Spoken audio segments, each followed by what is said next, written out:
The S&P 500 right now is a little shaky to say the least. As you can see, today has been another red day, down overall by 0.79% and continuing. Now, over the past 5 days, the S&P 500 is down by 1.64%. Over the past month, it is down by over 1% overall. Year to date, the S&P 500 is down, and currently as we speak, tech stocks are getting absolutely hammered. AMD is down by over 24% over the past 3 months. Nvidia is down by over 10% over the past 3 months. Palantir is down by over 29% over the past 3 months. The list goes on, but currently the S&P 500 right now, for many people, isn't doing the best thing ever. However, I've been investing £10 every single day into the S&P 500 for 270 days now, and I chose this fund here on Trading 212, ticker code SPXL. This is the SPDR S&P 500 UCITS ETF, which allows UK investors to invest into one of the cheapest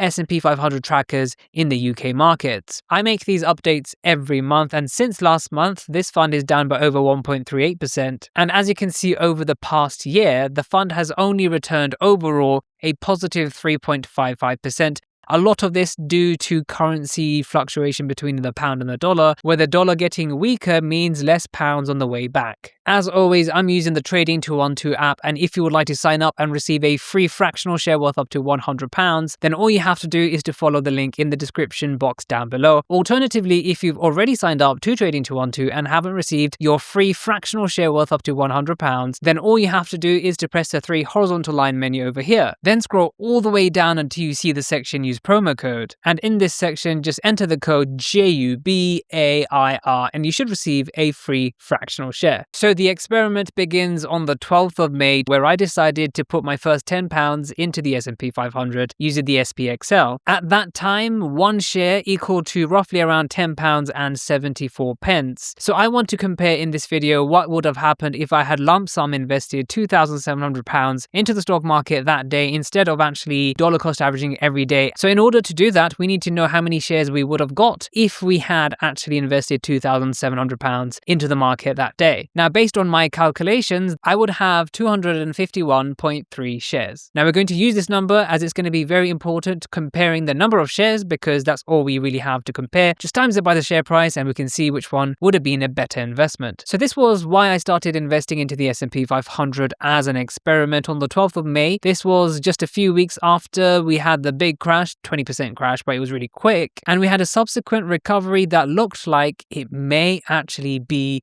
a dead cat bounce. 1 week later, it did look like it, but after that, it did recover completely and then some. But everyone was asking the question back then, and still are asking the question, is it worth investing, into the S&P 500? And should you dollar cost average or lump sum? Now, as you can see over the past year, the fund itself has performed pretty poorly. However, this doesn't tell you the full story, because this is just a snapshot between what happened last year versus what is happening this year. That means you would have only received around 3.55%.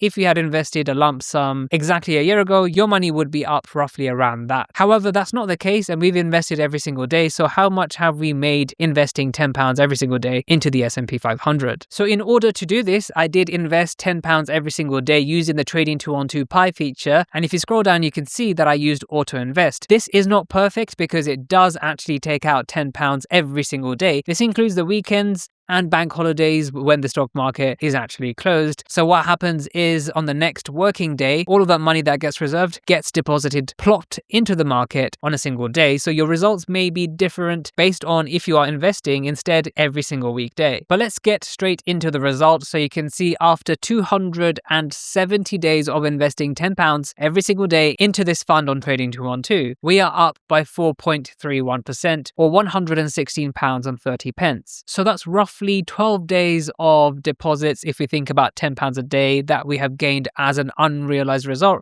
Remember, I haven't gained this until I sell, and the percentage result we have received is pretty similar to what we saw on the graph. So pretty similar to what we would have received had we lump summed a year ago. But this doesn't, again, tell the full story. Obviously, 270 days is not a full year, and if you had started buying in the dip here, you'd be up by a whole lot more. So if you scroll down here, currently, after investing £10 every single day for 270 days as a dollar cost average method, we have actually managed to collect 227.16 shares. Now, compared to how many shares we would have received from lump summing £2,700, this is actually quite a bit lower, and let me explain. Now, with the lump sum method, we would have had 251.3 shares. Today, our balance would be worth £3,115.62 instead of £2,816.30. That is a significant difference. In fact, the difference is very close to £300 at £299.32. That is almost 30 days extra worth of £10 deposits that you would have received additionally as an unrealized gain. Now, when we do the math, here we have received 4.31%, but if we had instead lump sum 270 days ago, our return right now would be closer to 15.4%. At first, that might not sound like a huge difference, the difference between 4% and 15%, but that is over a 3.5x difference between the lump sum investing and the dollar cost averaging. Now, throughout this experiment, lump sum investing has won, and personally, if I had to choose, I would always lump sum invest over dollar cost averaging, and the data we have behind it supports more often than not that lump sum investing does beat out dollar cost averaging. And although this is not a science, we can actually look at a graph and see that the stock market overall, remember past performance does not indicate future growth, the stock market overall does seem to grow. So at any point in time, whether it's a high or a low, you dump in a bunch of money. Unless something goes really wrong with the stock market, you should expect in at least 30, 40, 50 years, at some point, for your investment to be up. So make sure to check out some of my other videos, and I'll see you in the next video.